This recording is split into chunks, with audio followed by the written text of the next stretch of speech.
97th Street and 109 Avenue. Minutes from the revitalized downtown Edmonton Ice District, yet worlds apart, where a dramatic transformation is taking place. A grassroots initiative with no official support, tackling some of Canada's most crushing issues: chronic homelessness, addiction, mental health, crime, public safety, to cultivate a place of home and belonging. The Edmontonian at the heart of it? Mully Tesfay. Hi, Mully. Good to see you. Good to see you. Friends call him Mo or Mully. So, who are the people who live here? Yeah, most of my tenants came from a shelter, from Hope Mission. Nearly 50 tenants in total, the wait list growing. Traffic light is here. That's our a new community. Richard! Mully met Richard trying to keep warm one night in a bus shelter. This is Richard. I've been homeless since 2013 on and off. Mully helped me about 2 years ago. I came to him and he helped me with a place. And he helped me from the Hope Mission. I was staying at the Hope Mission at the time, and I was in between the Hope Mission and looking for a place on the street, and there's the cops right there. There they go. When you began living here, Yeah. what was that like? It was rough at first. I didn't get along with a few people, but everybody in the neighborhood's been great. I've been really successful. Richard, you got a new girlfriend now. In the neighborhood, I have somebody that I care about very much now. Mully knows firsthand that search for community. Fleeing Ethiopia's civil war at 17, homeless in Italy. I know exactly not to have home, one of the worst things the human can have. So if you have a home, at least you have somewhere to go at the end of the day. But if you don't have a home, where you gotta go? 2 years later, the Christian Reformed Church sponsors his settlement in Canada. Mully joins the Canadian Armed Forces until injuries from a suicide bomb blast in Afghanistan end his 20-year career. Back in Edmonton, the decorated war hero struggles with PTSD. Using his savings, Mully opens a place for community to gather, a shisha lounge. This is CBC Edmonton News. But he's soon facing another battle.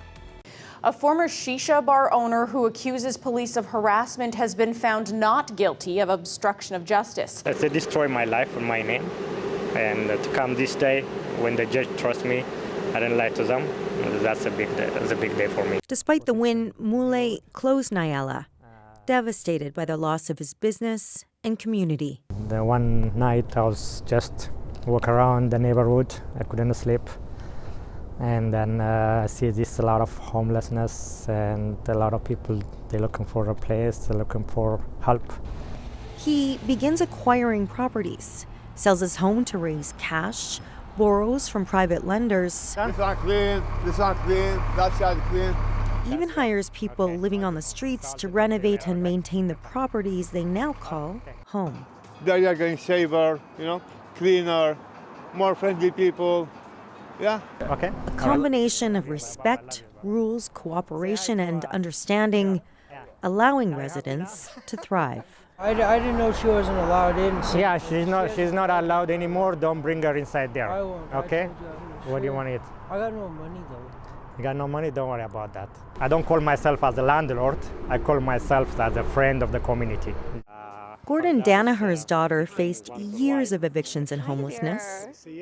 Hi, Molly. Hi, Don. How are you? Why is it that what Mo's doing here actually works for your daughter and works for you? If you're a quote good homeless, then there's places for you to go.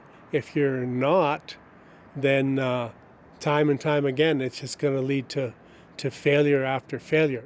This time is different, working together to make sure Gordon's daughter stays housed. He's on speed dial with me because you have to do that to deal with everything that comes up. It's a holistic approach lauded by a local shelter that's referred multiple tenants. In reality, in order to have successful housing outcomes for the vulnerable and the marginalized population of Edmonton, we need to collaborate with landlords and similar stakeholders. Mo is an excellent example of that kind of relationship. Richard Dam with the Chinatown Business Association grew up a few blocks away. Now he manages some of the local buildings. A lot of people hanging around here doing drugs.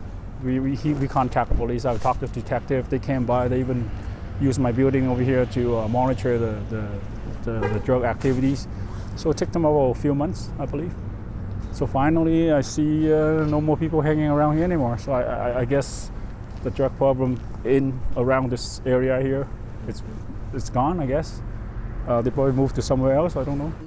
30 years in this neighborhood, Harley Giroux has seen a lot.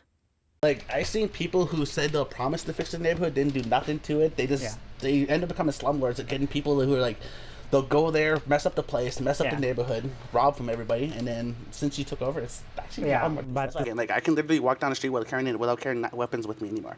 Like I can literally walk down the street without having to worry about someone trying to jump me. Like he cleaned up this neighborhood that much. Neighborhood watch over here. Neighborhood watch. Community policing. Exactly. But Mo sees it a little differently. I'm not the only one. I changed the place. You did a big part of it, my dude. Yeah, probably I did, but the credit has to be for everybody. Andrea Hunkar, CBC News, Edmonton.